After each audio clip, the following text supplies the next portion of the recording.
warahmatullahi wabarakatuh. Kembali lagi bersama saya HM Bercerita. Yuk kita lanjutkan cerita dengan judul Aku Sukses Setelah Dicampakan. So jangan lama-lama, let's check it out.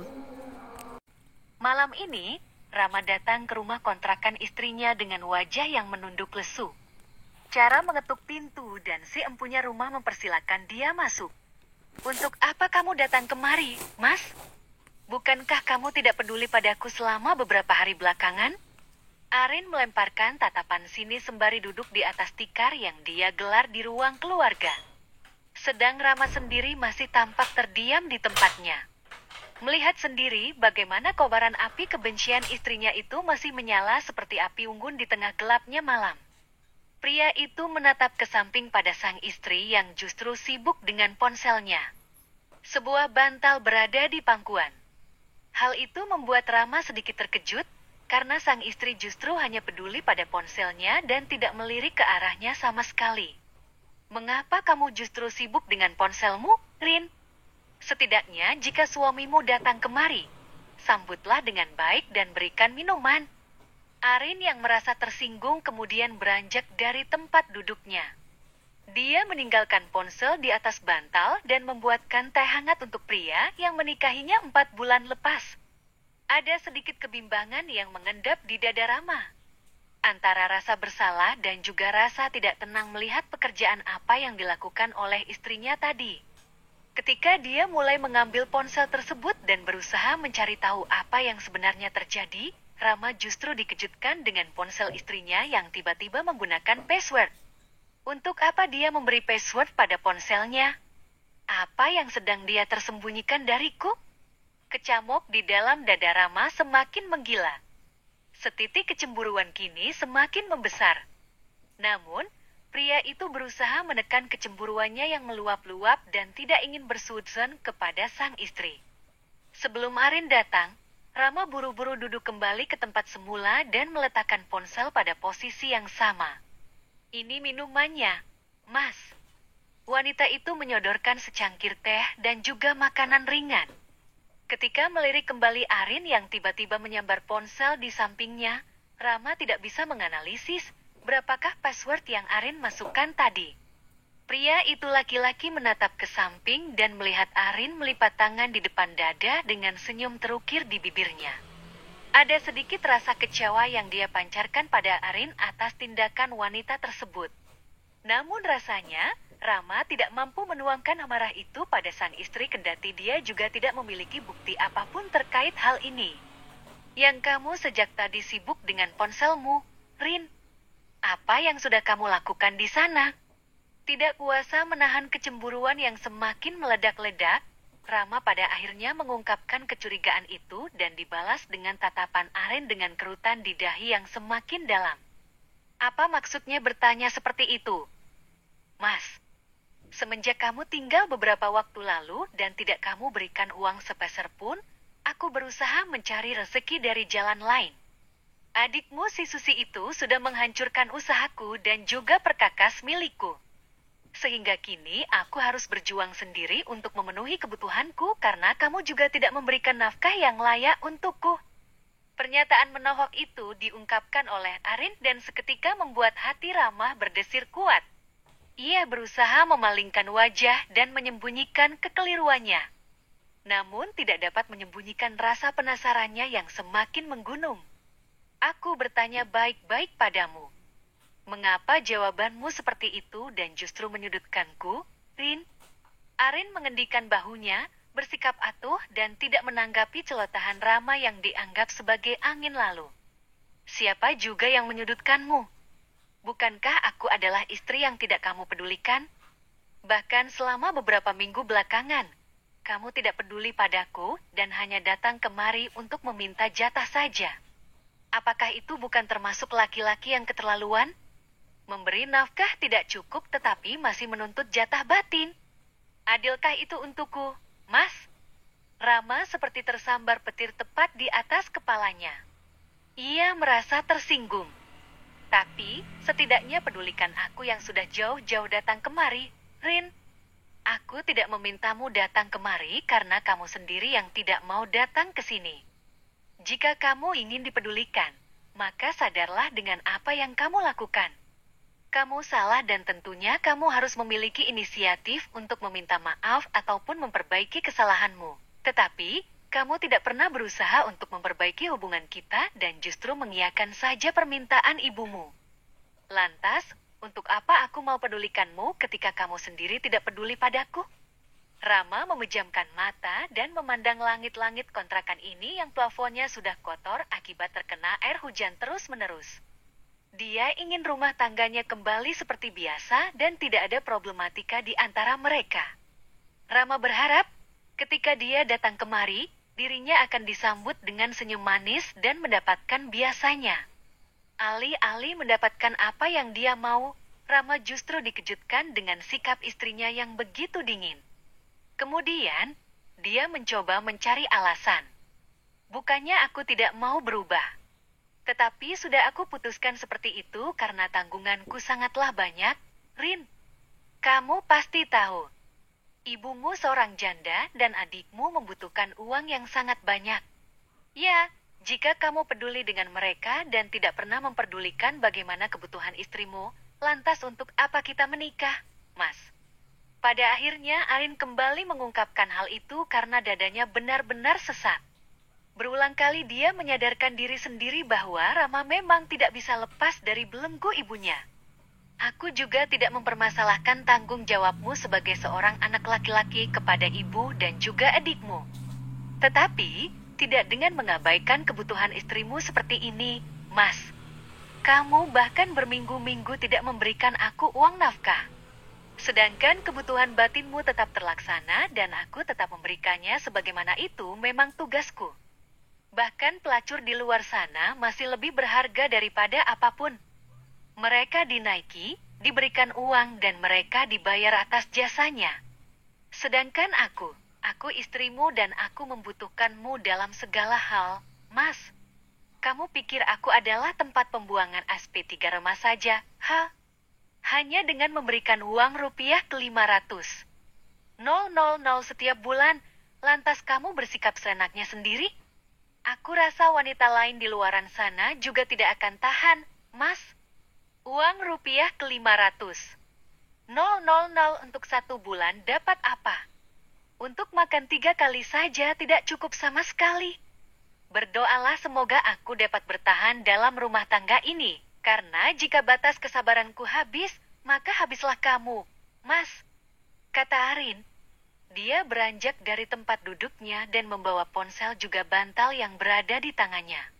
Hingga tak lama kemudian Rama pun yang tersulut emosi ikut beranjak dari tempat duduk tersebut dan memilih mendebat istrinya lagi. Kamu menyamakan dirimu dengan pelacur di luar sana. Apakah ponselmu yang kamu berikan kata sandi di depannya itu juga kamu gunakan untuk menjual dirimu di luaran sana? Tidak terima dikatai seperti itu? Arin melayangkan tamparan keras untuk suaminya yang tidak mengerti dengan apa yang dia sampaikan. Wajah Rama pun ikut menoleh ke samping dan merasakan panas di antara rahang dan juga pipinya. Kamu menamparku. Aku tidak suka dengan jalan pikiranmu yang picik. Aku hanya mengibaratkan, bukan berarti aku sibuk dengan ponselku dan kamu menganggapku sedang jual diri. Bukan, Mas. Kamu itu laki-laki yang berpendidikan, dan tentunya sudah tahu kemana arah jalan pikiranku, Mas. Bukan menduga-duga bahwa aku memasang password di ponselku karena aku sedang menyembunyikan laki-laki di sana. Arin kemudian mengotak-atik ponselnya dan memberikannya kepada Rama setelah dia menonaktifkan kunci tersebut. Lihat dan cermati apa yang ada di sana. Aku tidak sekalipun menutup-nutupi semua pesan yang dikirimkan oleh teman-temanku. Bahkan hubunganku dengan mereka juga masih tergolong wajar dan tidak ada arah menuju ke sana. Sekalipun aku tidak kamu berikan langkah yang layak, tapi aku tidak akan menjadi wanita nista yang menjual selangkangan hanya demi uang. Aku masih bisa bekerja dengan cara yang halal, Mas. Rama kemudian berdiam diri. Mencerna kebalik kalimat yang disampaikan oleh istrinya tadi. Ketika Arin meninggalkan tempat tersebut dengan wajah memerah, Rama pun ikut mengusap wajahnya dan menelusuri kecurigaannya di ponsel istrinya tadi. Tidak dia dapati apapun di sana selain chat dari teman-temannya yang membahas seputar pekerjaan. Dan satu pernyataan yang disampaikan Arin pada pesan chat di sebuah grup tadi membuat Rama pun menghela napas berulang-ulang. Aku tidak akan membiarkan Arin pergi bekerja. Dia harus tetap di rumah dan tidak boleh pergi kemana-mana. Pagi ini, keheningan masih menyelimuti antara Rama dan Arin. Pasangan muda yang seharusnya masih hangat-hangatnya itu justru terlibat dalam perang dingin yang tidak berkesudahan. Bahkan ketika Rama berusaha mencairkan suasana pagi itu, Arin malah bersikap asuh dan seolah-olah tidak peduli. "Rin, kamu tidak perlu bekerja di toko itu lagi. Aku berjanji mulai minggu depan, kamu akan kuberikan uang yang cukup sesuai yang kamu minta." Alasan pastinya mengapa Rama mencegah sang kekasih hati tidak bekerja lagi di toko tersebut, supaya Arin tidak kembali berdekatan dengan aku tersebut yang memang menyukai Arin sejak dahulu. Arin menaikkan sebelah alisnya dan tidak percaya begitu saja dengan apa yang disampaikan oleh Rama saat ini. "Kamu pokoknya tidak boleh pergi, karena aku masih bisa mencukupi seluruh kebutuhanmu." Rama merentangkan tangan di depan pintu saat istrinya mengambil tas selempang dan bersiap meninggalkan kediaman mereka. Ralat. Bukan kediaman mereka. Lebih tepatnya rumah kontrakan yang disewa oleh Arin dan Rama hanya menumpang di sana. "Kau yakin, Mas? Selama ini kamu selalu saja disetir oleh ibu dan tidak pernah peduli dengan apapun dengan kebutuhanku. Jadi, jangan membual di sini karena aku tidak akan lagi menuruti semua permintaanmu yang tidak masuk akal itu." Rama tetap berusaha membujuk supaya istrinya tidak pergi dari hadapannya. "Aku tidak akan melakukan itu lagi. Segera setelah mendapatkan gaji minggu depan nanti, aku tetap akan memberikanmu uang yang cukup supaya kamu tidak perlu bekerja lagi." Seakan tidak percaya dengan apa yang disampaikan oleh sang suami, Arin justru tersenyum miring. Dia tidak yakin Rama mau menolak permintaan ibunya itu. Dia tahu betul jika Rama sangatlah penakut. "Aku tidak meminta uang yang banyak darimu. Tetapi paling tidak, buktikan lebih dulu karena aku tidak suka dengan omong kosong semata. Untuk itu, aku tetap akan pergi bekerja karena kamu belum menunjukkan buktinya, Mas." Putusnya secara sepihak. Selama Rama belum membuktikan apa yang di depan mata kepalanya, maka Arin tidak akan mengurungkan niatnya untuk kembali bekerja di sebuah toko yang pernah mempekerjakan dia dahulu. Orderan kue selama beberapa hari belakangan ini juga sepi. Sehingga Arin ingin mengistirahatkan diri sejenak dan bekerja saja dengan gaji yang pasti. Bukan bermaksud untuk mendekati anak bosnya yang sampai detik ini mungkin masih mengharap dia kembali. Tetapi, Arin tidak akan menyia-nyiakan kesempatan itu karena dia juga harus mempunyai uang yang sangat banyak. Selain untuk kebutuhan hidup, Arin juga masih harus membayar rumah kontrakan itu dengan biaya yang tidak sedikit. Dia akan berusaha sendiri dan mewujudkan kepada suaminya bahwa dia bisa mandiri. "Aku tidak akan membiarkanmu pergi." Melihat Rama bersikeras di depan tubuhnya dan mencegahnya supaya tidak pergi dari sana, Arin pun memberikan sedikit dorongan pada dada bidang pria itu supaya tidak menghalangi jalannya lagi. "Kamu jelas-jelas berkata ini mencukupi kebutuhanku sejak dahulu. Tetapi setelah kita menikah, kamu tidak pernah melakukannya dan selama 3 bulan belakangan kamu hanya memberiku uang ke 500.000 setiap bulan. Aku tidak peduli kamu izinkan atau tidak. Aku tetap akan pergi bekerja. Buang rasa cemburumu itu jauh-jauh. Aku tahu apa yang ada di isi kepalamu saat ini." Rama berusaha mencegah istrinya supaya tidak berlalu dari hadapan. Karena seperti pernyataan ibunya jika istri memiliki uang banyak, maka seorang wanita akan semena-mena terhadap suaminya. Entahlah. Sebenarnya Rama sendiri juga bingung apa yang sedang dia rasakan. Antara ingin menuruti sang ibu, tetapi juga tak mau membuat Arin susah. "Wah, Rin, lo akhirnya kerja juga." Amelia berteriak lantang dan menghambur memeluk temannya. Ketika datang ke sebuah toko perabot terbesar di kota ini, Arin disambut oleh para sahabatnya yang lain yaitu Rika, Rosita, Karin, dan juga Amelia. Mereka semua berkumpul di depan pintu dan menunggu teman-teman mereka yang lain datang kemari.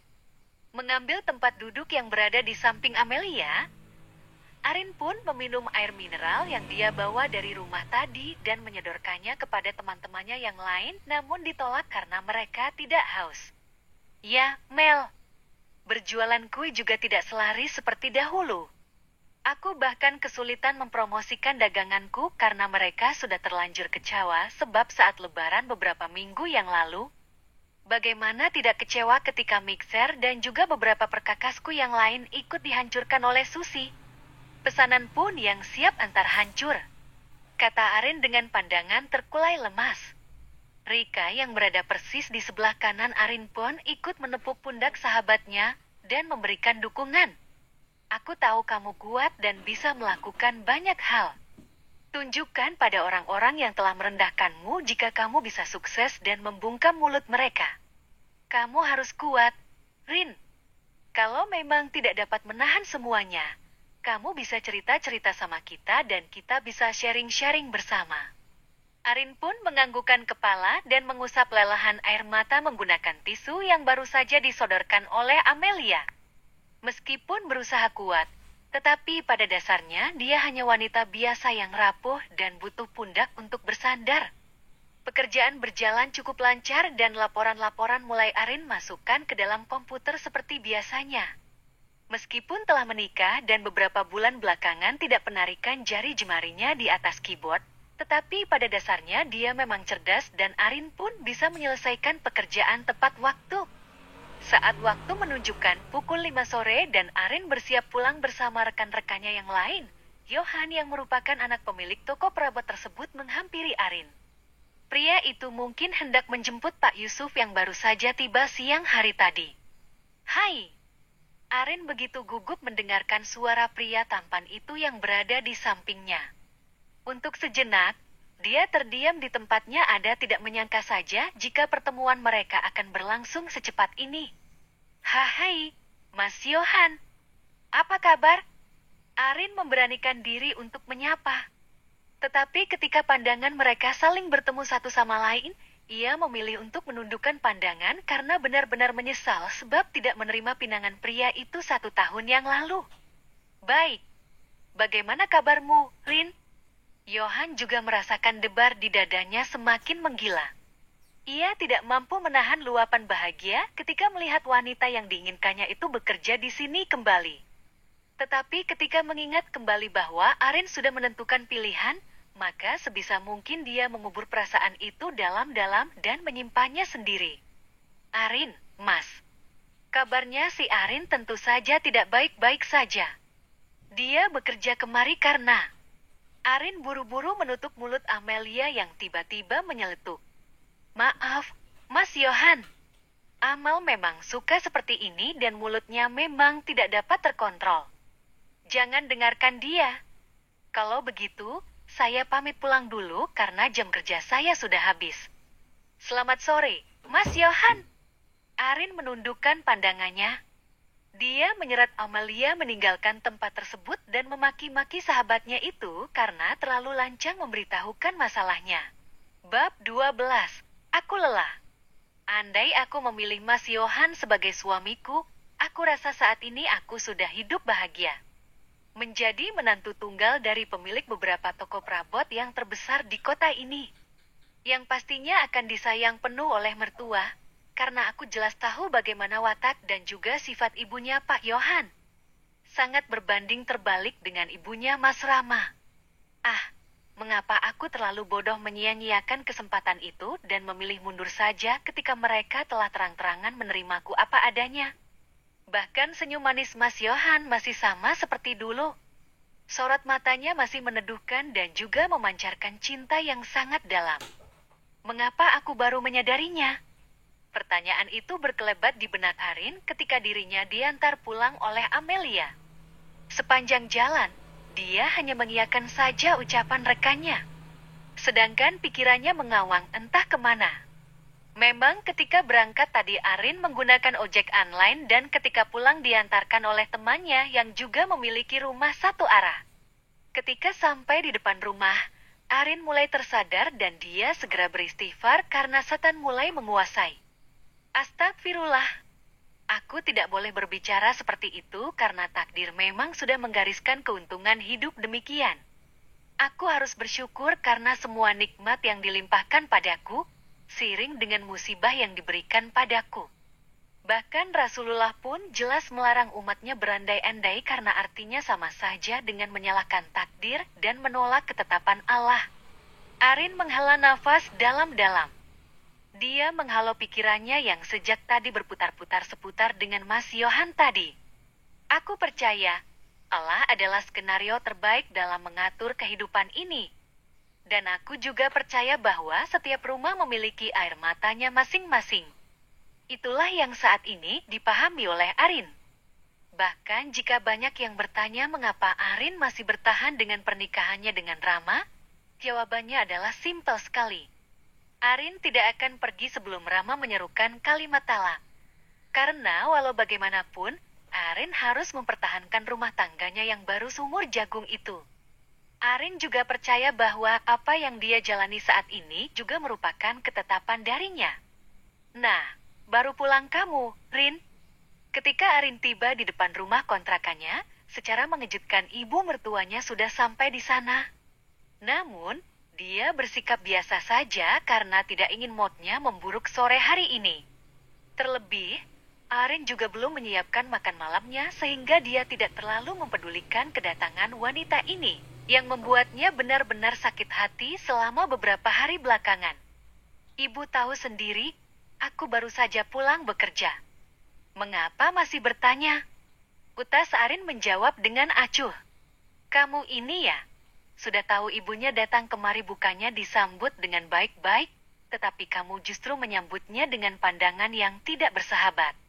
Arin hanya memutar bola mata malas mendengar pernyataan itu.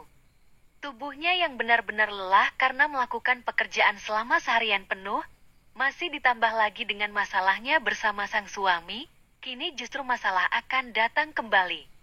Itu sudah pasti, karena ibu mertuanya selalu mencari masalah ketika hidupnya telah damai.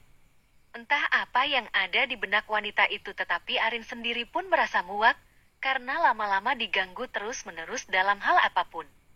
Daripada berisik seperti itu, lebih baik, katakan apa tujuan ibu datang kemari. Katanya to the point saja. Bahkan tanpa dipersilakan masuk sekalipun, sudah mengekor di belakangnya dan menyelonong masuk menuju ke dapur. Wah, beli kulkas kamu ya? Sika. Sudah pengangguran tetapi masih saja menyusahkan suaminya. Seharusnya kamu tidak membeli barang-barang yang tidak perlu seperti ini, Rin. Itu namanya pemborosan, kata Bu Marni yang membuat Arin menghela nafas. Wanita muda itu duduk di sebuah kursi yang ada di meja makan dan menenggak minuman dari teko menggunakan gelas plastik yang tersedia di sana. Kamu itu jangan boros-boros jati istri. Sudah tahu pendapatan suami pas-pasan, masih juga meminta ini dan itu. Dengkus Bu Marni sembari melipat telapak tangannya di atas meja. Salah satu sudut bibir keriput wanita tua berusia hampir 60 tahun itu terangkat ke atas. Begitupun dengan tatapan matanya yang sangat tidak bersahabat kepada Arin. Arin benar-benar tidak tahan mendengar celotehan ibu mertuanya yang sok tahu tersebut. Dengan keberanian yang dia miliki, dia membela dirinya sendiri supaya tidak disangka yang tidak boleh mulut pedas ibunya ini. Ibu jangan menuduhku yang bukan-bukan. Aku bahkan membeli kulkas itu dengan uangku sendiri. Pungkasnya menyudahi perdebatan di antara mereka. Ketika Arin hendak beranjak dari tempat duduknya, sang ibu mertua lantas meragukan apa yang dia sampaikan sehingga Arin pun tidak jadi bangkit. Dia ingin mendengarkan sejauh mana ibunya mengata-ngatai. Alah, mana ada yang percaya dengan perkataanmu itu? Kamu pasti meminta uang kepada Rama dan menyuruhnya lembur terus, kan? Tudingnya terus-menerus. Bu Marni kemudian memindai penampilan Arin dari atas dan bawah. Baju-baju yang dikenakan Arin saat ini bukanlah baju harian seperti yang dia lihat. Terlihat sangat branded dan juga bagus. Sehingga dugaan dari mana asal uang untuk membeli pakaian bagus seperti itu kembali berkeliaran dalam benaknya. Untuk apa aku melakukan itu ketika aku bisa membelinya menggunakan uangku sendiri? Asal ibu tahu, aku mencicil kulkas itu dan membayarnya selama 1 tahun ke depan. Sekalipun aku tidak meminta uang pada Mas Rama. Karena ibu pasti tahu sendiri, gajinya Mas Rama larinya kemana semua. Sindirnya dengan telak. Kamu pasti bohong. Balas Bu Marni menuduh. Menggeleng, entah bagaimana lagi Arin meyakinkan. Lalu dia berbicara. Untuk apa aku berbohong padamu, Bu? Tidak ada gunanya sama sekali karena hanya akan menambah dosa. Ucap Arin. Arin menjelaskan secara detailnya.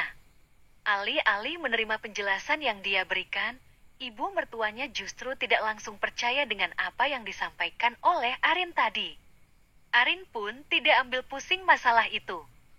Dia memilih diam dan melanjutkan sesi istirahatnya lagi. Kemudian Bu Marni menggumam. Benar juga apa yang dikatakan oleh Arin saat ini. Semua uang gaji Rama bahkan sudah aku pegang semuanya. Mana mungkin Rama berani memberikan uang kepada istrinya tanpa sepengetahuanku. Lalu, jika dia baru saja bekerja pagi ini, dari mana dia mendapatkan uang banyak untuk DP kulkas itu? Berpikir keras kembali dan tidak menemukan jawaban. Hingga pada akhirnya, sebuah dugaan menguat dalam benaknya dan atau Rama diam-diam menyimpan uang dan memberikannya kepada istrinya? Pasti begini kenyataannya. Aku tidak akan membiarkan hal itu terjadi. Aku harus segera memberitahu Rama supaya tidak terlalu memberi uang kepada istrinya. Bisa besar kepala kalau Arin selalu diberikan uang yang banyak setiap bulannya. Karena itu pasti berakibat pada jatah bulananku yang akan dipangkas oleh Rama setelah ini. Tidak berhenti berdebat sampai di situ saja. Bu Marni kemudian mengutarakan maksud kedatangannya kemari. Sebenarnya ibu kesini ingin bertemu dengan Rama. Ucap Bu Marni sembari mengadarkan pandangannya menuju ke segala penjuru ruangan. Tampaknya wanita tua itu sedang meremehkan tempat tinggal menantunya yang terlihat sangat sempit. Mas Rama belum pulang. Bu, mungkin lembur seperti biasanya. Karena jika tidak lembur, dia tidak akan memiliki pegangan uang sepeser pun. Ibu tahu sendiri kan jika uangnya selalu diberikan pada ibu. Arin sendiri mulai muak berbicara sopan kepada ibu mertuanya. Matanya pun ikut mendelik ketika wanita tua itu menatapnya dengan sinis. Dia menggeser badan dan memilih berlalu dari sana sebelum perdebatan semakin memanas dan masalah semakin meruncing. Itu benar-benar menohok. Ibu Marni tidak terima ketika Arin seolah-olah memojokkannya. Meskipun semua yang disampaikan oleh menantunya itu merupakan sebuah kebenaran, tetapi dia tidak mau ketika dia terpojok seperti ini. Paling tidak, dirinya harus menang 1 level di atas Arin. Ibu kesini mau pinjam duit, Rin. Katanya kamu baru saja beli kulkas? Kamu pasti masih memiliki uang simpanan, kan? Arin menoleh. Benar dugaannya. Wanita pasti memiliki maksud dan tujuan tertentu. Dan kini, setelah berbahasa basi dan sedikit berdebat denganku, ibu justru berbicara pada intinya. Lalu, apakah harus kuberikan setelah apa yang dilakukan padaku? Sika, tidak akan semudah itu Ferguson. Batin Arin lagi. Bu Marni menatap tajam ke arah Arin. Matanya menyala penuh amarah. Sementara Arin, dengan wajah tegar dan pantang menyerah, masih memegang rat uang yang ia dapat dari gajinya sendiri. Tak ada niat sedikit pun untuk menyerahkan uang tersebut kepada Bu Marni yang selama ini telah menguasai hampir seluruh penghasilan keluarga. Ding, mana uangnya? Bentak Bu Marni sambil menyenggol keras lengan Arin yang sedang tersenyum sinis. Lalu, ibu mertua itu mengulurkan telapak tangannya dengan wajah penuh keganasan, menuntut uang yang seharusnya menjadi hak Arin. Uang apa lagi? Sih, Bu. Ibu kan sudah megang uang gajinya Mas Rama. Dan uang yang kupunya, ini murni milikku. tegaskan Arin dengan suara lantang. Hatinya merasa geram. Tak ingin sepeser pun berpindah ke tangan ibu mertuanya yang tamak itu.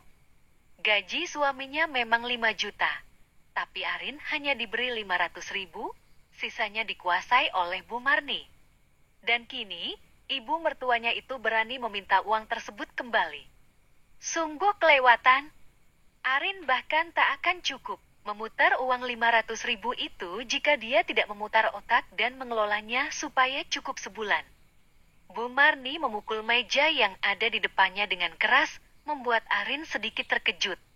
Kamu ini anak durhaka. Aku ini ibu mertuamu, masa kamu berani menolak memberikan uang yang sudah jelas-jelas menjadi hakku?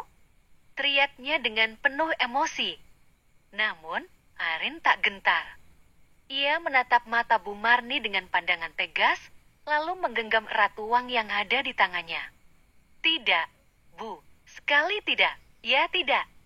Ini uang hasil jerih payahku sendiri, hasil menjual kue. Ibu sudah cukup mengambil hakku dengan menguasai uang gaji Mas Rama. Sekarang, biarkan aku mengurus uangku sendiri. Kami juga punya kebutuhan dan tanggung jawab yang harus dipenuhi.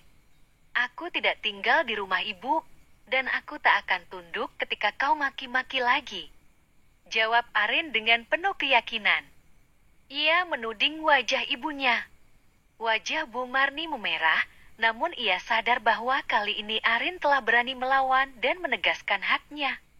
Terpaksa, ibu mertua galak itu menahan amarahnya sambil berlalu meninggalkan Arin dengan langkah gontai dan wajah muram.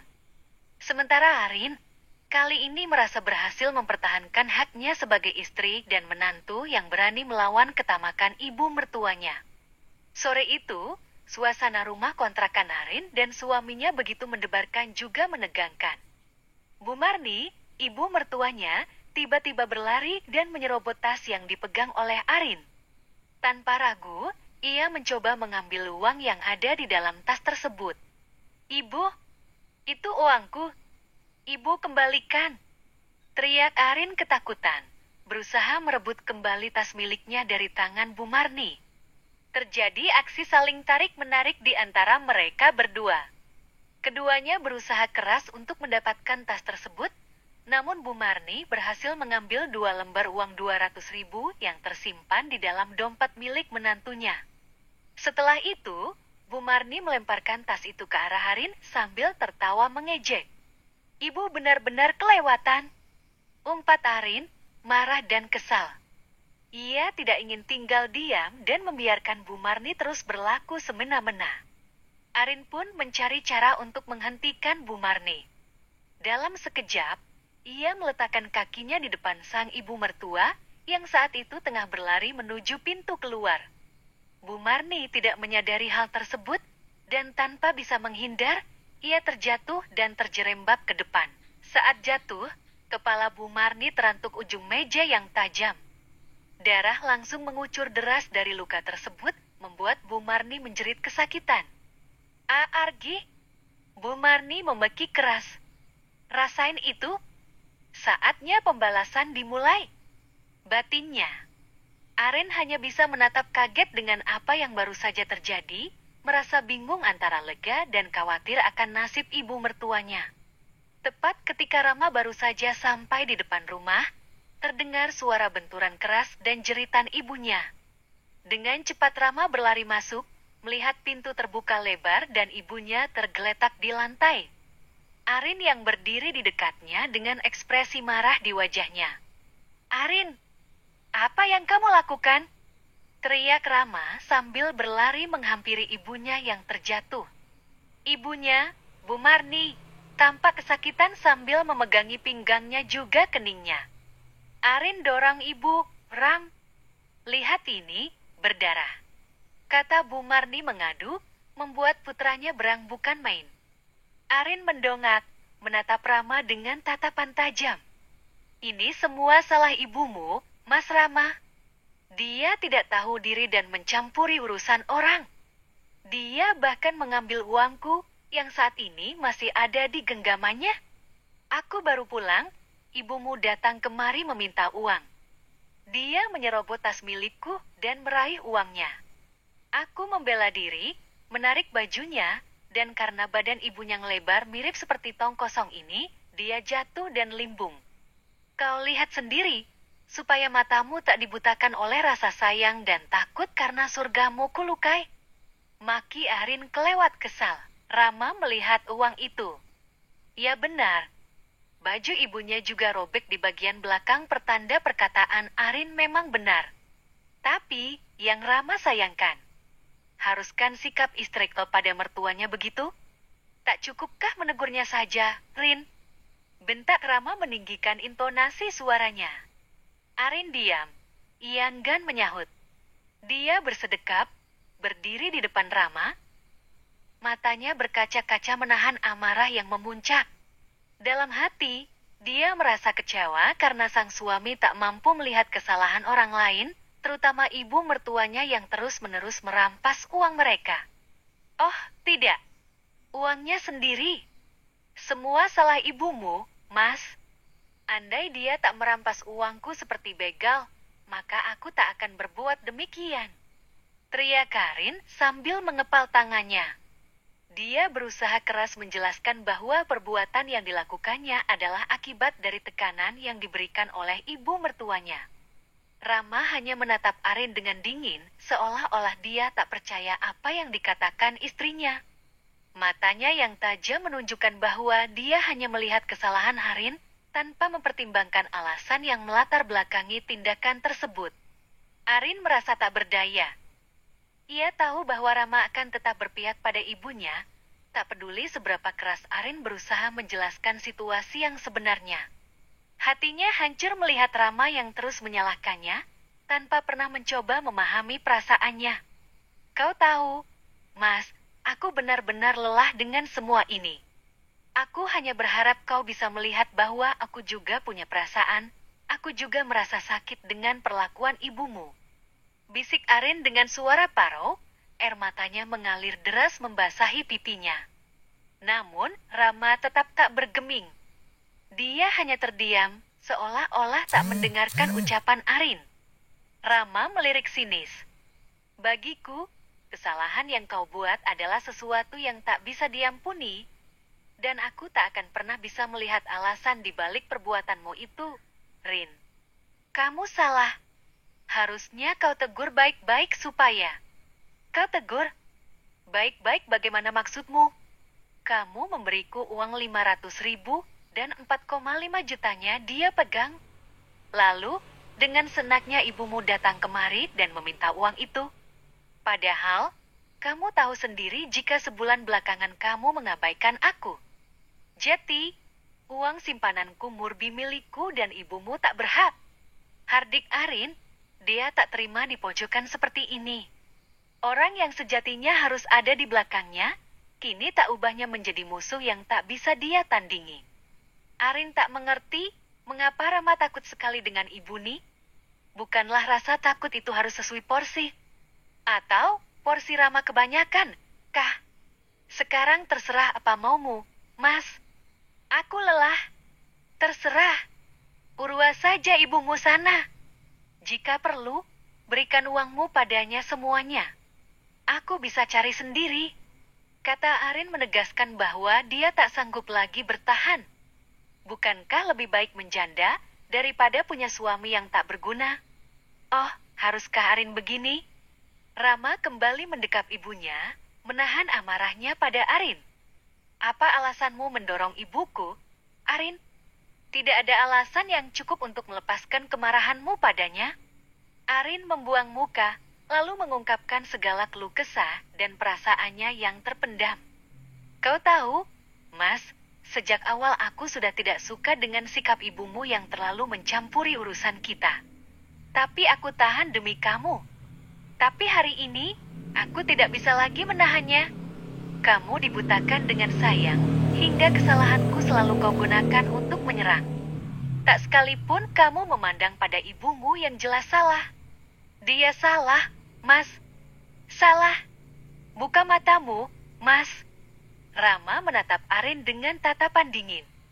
Tidak ada alasan yang bisa kamu berikan untuk membenarkan perbuatanmu ini, Arin, kau telah melukai ibuku, dan itu tidak bisa kumaafkan walau sedikit pun.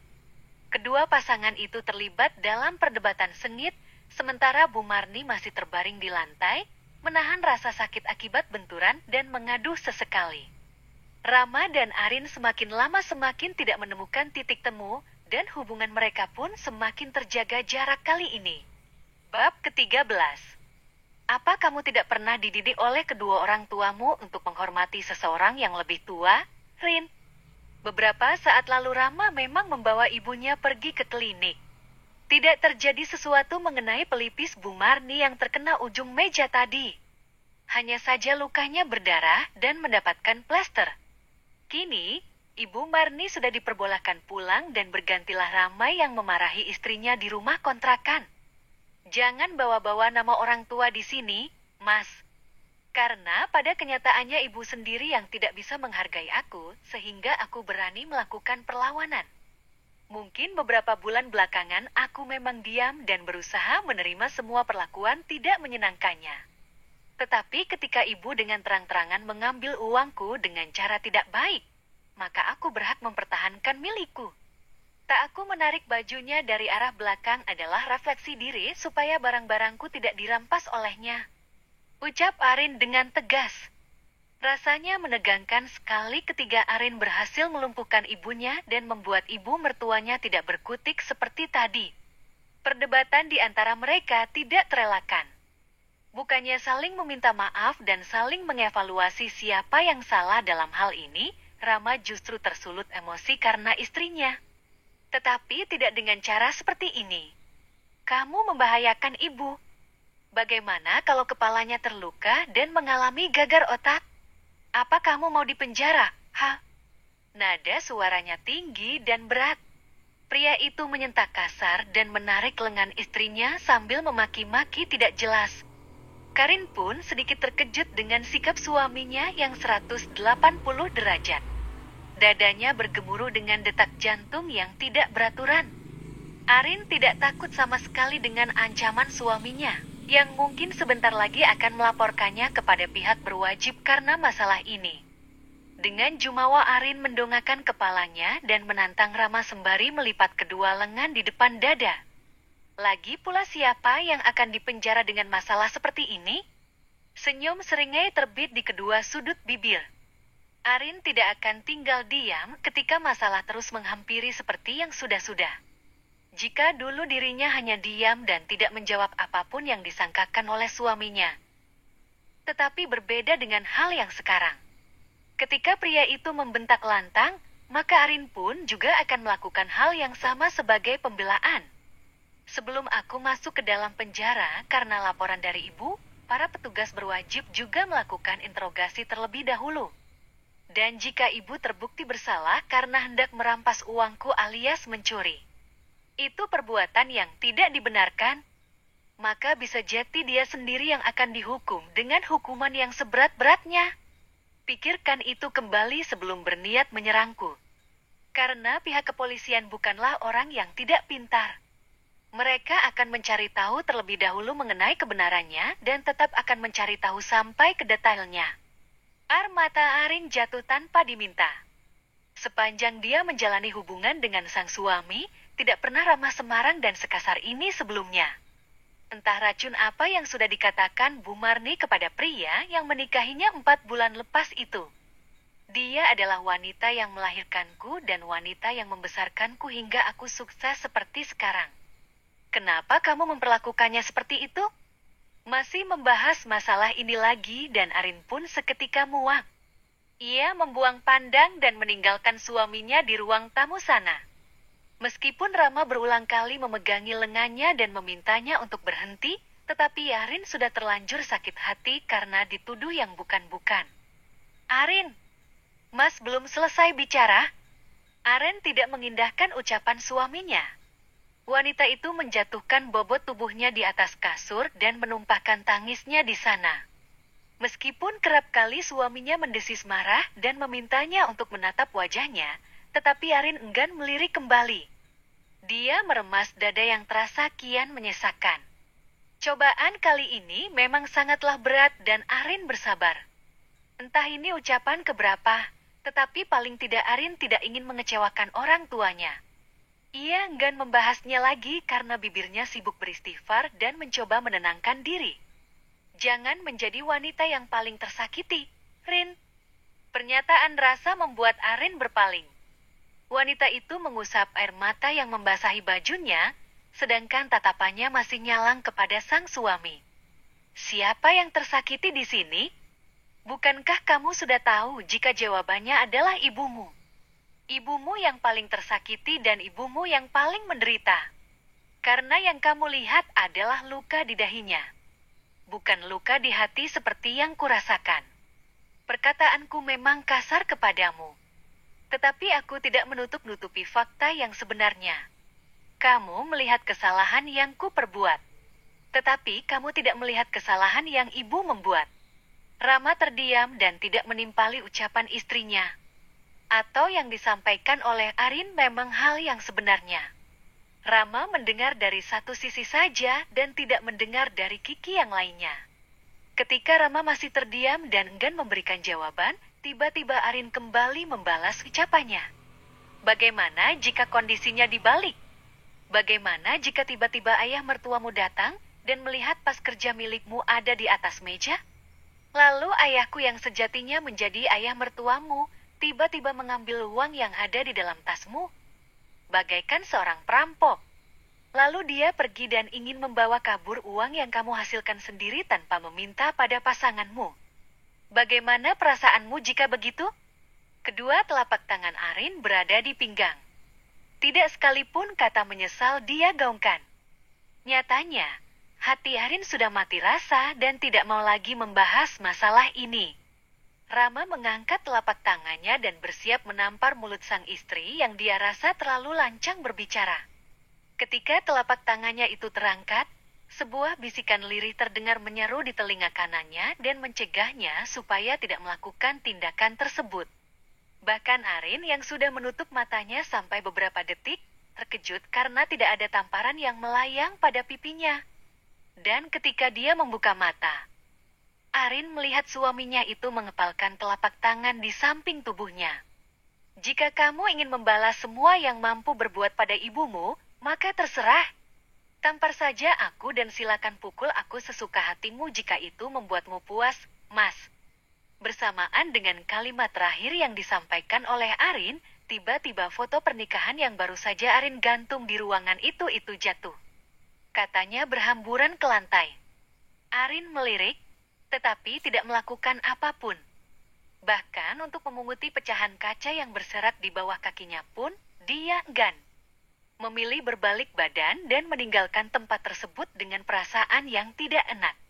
Sedangkan Rama sendiri terduduk di atas lantai, menjatuhkan bobot tubuhnya di atas lantai itu dengan menyandarkan punggungnya pada tembok pesang. Sedangkan kepalanya menengadah dan menatap langit-langit di ruangan ini berupa plafon yang berjamur. Entah apa yang dilakukan pria itu. Apa sedang menghitung debu yang berceceran di dekat kakinya? Atau memang sedang menyesali keputusannya yang mudah terhasut oleh ibunya sendiri? Entahlah. Arin tidak mau menanggapi suaminya lagi. Foto pernikahan yang tiba-tiba jatuh itu menandakan bahwa rumah tangganya kini memang tidaklah sehat. Meski secara logika, pasti paku yang dia tancapkan tidak kuat karena temboknya sudah usang. Sebegitu sayangnyakah dia pada ibunya sehingga membutakan mata dan juga hatinya? Mengapa sedikit pun dia tidak mau melihat ke arahku? Yang ada di pikirannya hanya kemakmuran ibunya dan adiknya. Bahkan ketika aku diberikan uang sebesar rupiah ke 500.000 setiap bulannya, aku tidak memprotes. Namun jika uang yang kuhasilkan dengan tetes keringatku sendiri hendak dirampas oleh anggota keluarganya yang tidak berhak mendapatkan uangku, maka aku berhak mempertahankannya sampai tetes darah terakhir. Setelah Arin berusaha mengabaikan suaminya, tiba-tiba Rama semakin menggila. Laki-laki itu langsung mendekat ke arah Arin yang hendak menuju ke dapur. Membanting semua perkakas yang ada di sana dan juga menggulingkan kulkas yang berdiri tegak di sudut ruangan. Mas, apa yang kamu lakukan? Arin menatap nanar pada kulkas yang baru saja dia beli secara kredit 2 minggu lepas. Kini kulkas itu jatuh dan tengkurap dengan beberapa bagian yang pecah. Pintunya pun terlepas dari bada dan beberapa rak kacanya di sana ikut hancur tidak bersisa. Arin menjerit berulang-ulang dan meminta suaminya untuk segera menghentikan kekeliruan itu. Alih-alih menghentikan aksinya, Rama justru semakin tidak terkendali. Setelah memecahkan kursi makan yang ada di sana dan juga memecahkan seluruh gelas yang Arin miliki, Rama masih juga melampiaskan amarahnya kepada sang istri.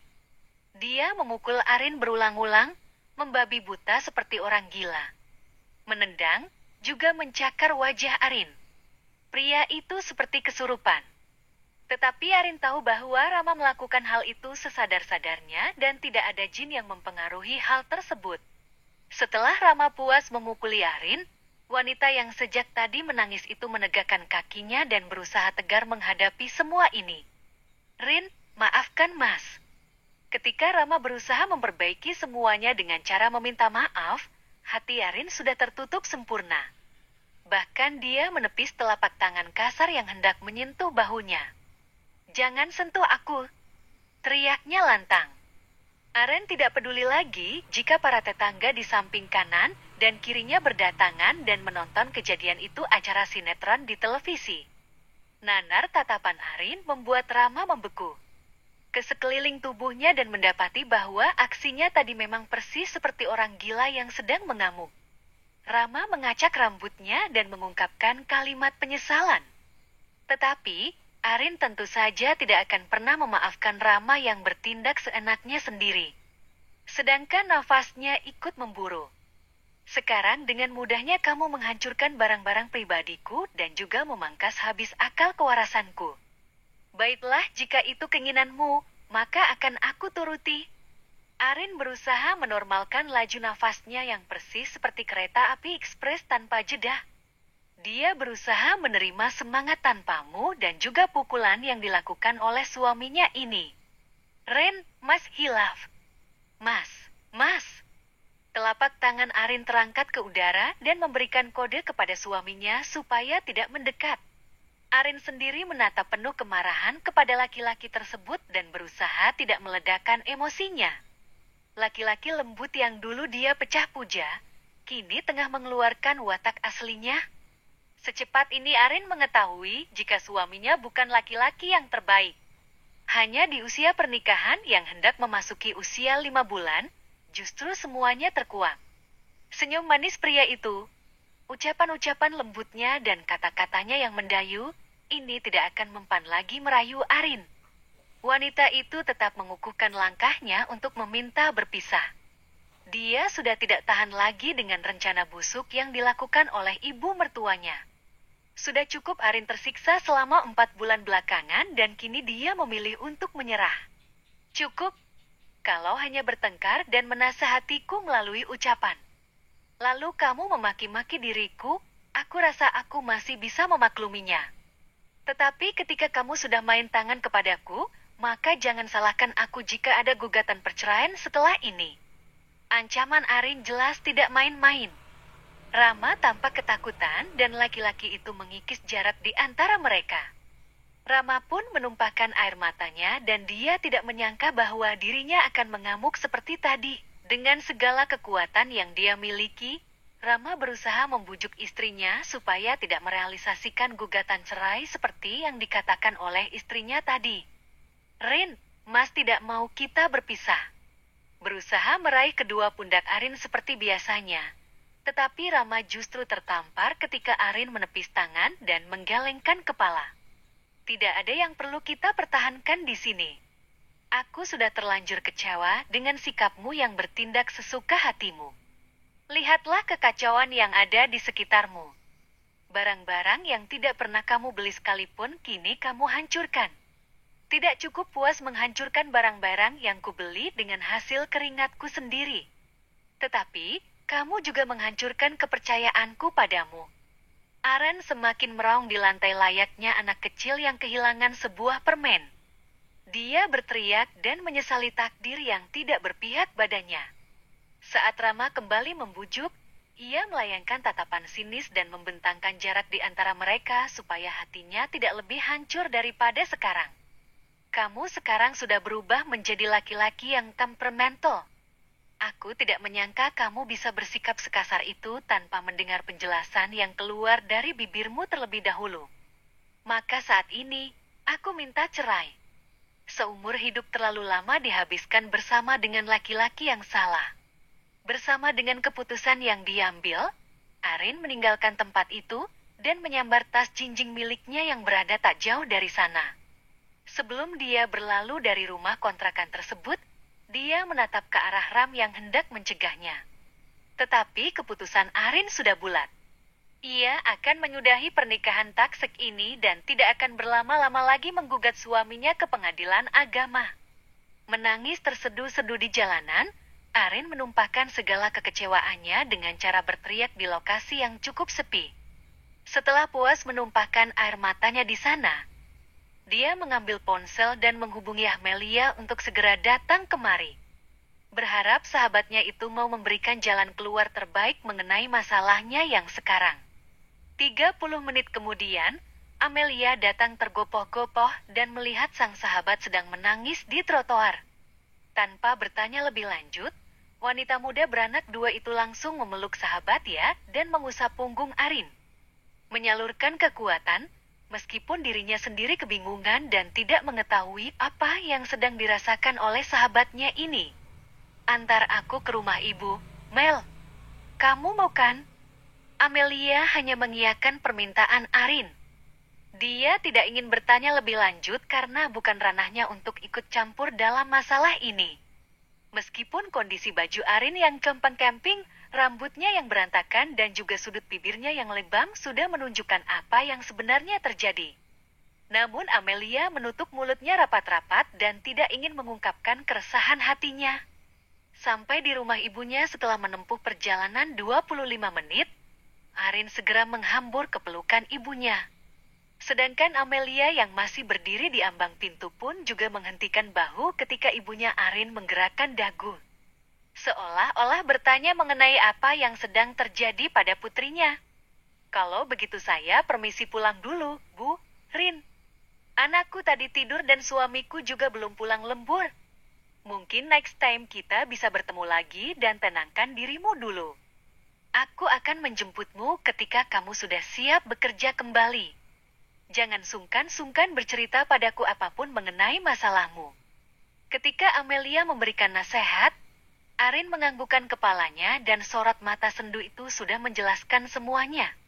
Amelia pergi dari kediamannya dan Arin dipersilakan masuk ke dalam kamarnya sendiri. Sedangkan dari arah belakang datanglah laki-laki berusia paruh baya. Pria tua berusia lebih dari separuh abad itu sudah bisa menganalisis apa yang sebenarnya terjadi. Tanpa bertanya lebih lanjut kepada putrinya, Pak Yanto segera menggeber sepeda motor bebek miliknya. Melajukan kendaraan roda 2 itu menuju ke kediaman Arin, yang telah diberitahukan oleh istrinya sejak kemarin. Sampai di rumah kontrakan putrinya, Pak Yanto begitu tercengang melihat keadaan yang terpampang di hadapannya. Begitupun dengan Ramai yang menunduk lesu di dalam rumah tanpa mengunci pintu. Rama, Bapak. Rama terperanjat dari tempat duduknya. Dia berdiri dan berusaha mencium tangan ayah mertuanya. Namun, Pak Yanto menepis kasar. Kamu pasti sudah tahu apa yang ingin kukatakan saat ini. Tatapan Pak Yanto tidak bersahabat. Sedangkan Rama sendiri pun berusaha membujuk ayah mertuanya itu dengan bersimpuh di bawah kaki. Pak, Rama minta maaf. Jika kamu tidak bisa membahagiakan putri Bapak lagi, lebih baik kembalikan dengan cara yang baik-baik, Ra. Mulai detik ini, jangan ganggu Arin lagi dan urusi semua perihal perpisahan kalian. Bapak tidak mau melihat Arin menderita lagi. Semua yang ada di sini sudah jelas dan Bapak tidak perlu mendengar penjelasan apapun dari mulut kalian berdua. Lebih baik ceraikan Arin. Karena anakku lebih baik menjanda daripada hidup bersama laki-laki yang tidak berguna dan tak menghargainya seperti ini. Bab ke-14. Rin, maafkan Mas yang tidak bisa menjaga perasaanmu. Kali ini aku ingin memperbaiki hubungan kita. Jangan pernah daftarkan gugatan cerai itu ke pengadilan agama, Rin. Apa tanggapan orang-orang jika kita bercerai ketika usia pernikahan kita saja belum genap 1 tahun? Arin yang hendak pergi bekerja pun menghentikan langkahnya ketika melihat laki-laki itu tiba-tiba berdiri di hadapannya dan juga bersimpuh di bawah kakinya. Arin melirik sekilas dan enggan menanggapi pernyataan tersebut. Aku rasa kamu hanya takut stigma buruk menempel pada dirimu karena perceraian ini. Tetapi sejatinya ketika istri sudah memutuskan untuk mengakhiri semuanya, maka perlu kamu ketahui bahwa di dalam hatinya terlalu banyak beban yang dia tanggung. Maka dari itu, ketika aku memutuskan untuk berpisah denganmu, aku sudah memikirkannya matang-matang, Mas. Kalimat yang dilontarkan Arin jelas-jelas menghentak jiwanya. Rama tetap ingin mempertahankan rumah tangga mereka dan ingin berbahagia seperti apa yang mereka rencanakan. Kumohon jangan seperti ini, Rin. Kita bahkan sudah merencanakan untuk memiliki anak. Aku bisa menegaskan kepada ibu dan memberikan uang nafkah yang cukup denganmu. Kata Rama berusaha menggoyahkan keputusan Arin saat ini. Sejujurnya, cara merupakan cerminan istri idaman wanita cantik nan kalem itu pandai memasak, cerdas, mandiri, dan juga istri yang sangat patuh terhadap suami. Beberapa tahun mengenal, tidak pernah sekalipun Arin berkata kasar jika dirinya tidak keterlaluan. Ya, kini Rama melihat ketegasan di wajah cantik itu dan tak lagi melihat binar cinta yang dipancarkan untuknya lagi. Bukan semata-mata karena uang yang kamu berikan kurang, bukan karena itu. Pernikahan ini sangatlah toksik dan aku ingin mengakhirinya. Bukankah ini yang diinginkan oleh ibumu? Dia selalu memintamu untuk menceraikan aku. Lantas, untuk apa aku bertahan dalam keadaan yang sangat menyakitkan? Aku terlalu percaya diri bisa membuatmu jatuh hati, sampai aku tidak menyadari kalau kamulah yang justru menyakitiku sedemikian dalam. Arin menghirup nafasnya dalam-dalam dan merasakan sesak kembali merajai diri. Meskipun sebenarnya dia tidak ingin mengakhiri pernikahannya yang baru seumur jagung, tetapi Arin tidak memiliki pilihan lain. Suaminya sudah main tangan dan Arin tidak akan menerima perbuatan kasar itu lagi setelahnya. Pun Arin juga ingin mengembalikan mentalnya yang sudah dijatuhkan oleh sang ibu mertua. Tidak ada lagi air mata di wajah Ayu itu. Tetapi Rama menyadari bahwa setiap kalimat yang meluncur dari bibir istrinya terdengar sangatlah menyakitkan. Pernikahan kita memang tidak diinginkan oleh ibu sejak lama.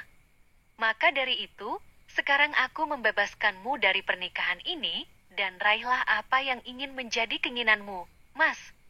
Maafkan aku karena tidak bisa menjadi istri yang kamu inginkan maupun istri yang kamu impikan. Maaf juga untuk beberapa bulan belakangan yang sudah kamu lewati bersamaku dengan sia-sia. Tidak sanggup lagi bertahan. Arin melirik ke depan rumahnya dan melihat sebuah objek online sudah memarkirkan sepeda motor. Ia segera berpamitan kepada sang suami. Aku pergi, Mas. Jika kamu tidak ingin mengeluarkan uang untuk proses perceraian kita, aku juga tidak masalah. Aku akan mendaftarkan gugatan cerai kita dan kuharap ketika sidang nanti, kamu tidak hadir dan tidak memperumit proses perpisahan kita. Lagi, jiwa dan juga raga Rama benar-benar terguncang. Perempuan muda yang mengikat rambutnya tinggi-tinggi itu meninggalkannya tepat di depan teras rumah milik mertuanya. Arin! Rama bahkan berlarian tunggang langgang dan mengejar ojek online yang sudah melaju kencang meninggalkannya. Rin, maafkan Mas. Rin, Arin. Teriakan itu hanya menguar di udara saja. Tidak ada sahutan dari Arin. Kepala berambut hitam lebat itu yang Rama harapkan supaya mau menoleh ke arahnya barang sedikit saja, nyatanya tidak pernah Rama temui. Sedangkan Arin tampak terdiam ketika dia menaiki kendaraan roda 2 itu yang membawanya menuju ke tempat kerja. Setelah beberapa bulan lamanya mengabdikan diri menjadi seorang istri, Arin mengerahkan seluruh kemampuannya. Berusaha menjadi istri yang baik, menyenangkan hati suami dengan melayani Rama sebaik mungkin. Termasuk dengan masakan, salah satu keahlian yang dimiliki oleh Arin. Tidak pernah Arin membiarkan suaminya meninggalkan rumah dengan perut kosong, pun tidak pernah membiarkan laki-laki itu tidur sembari menahan lapar.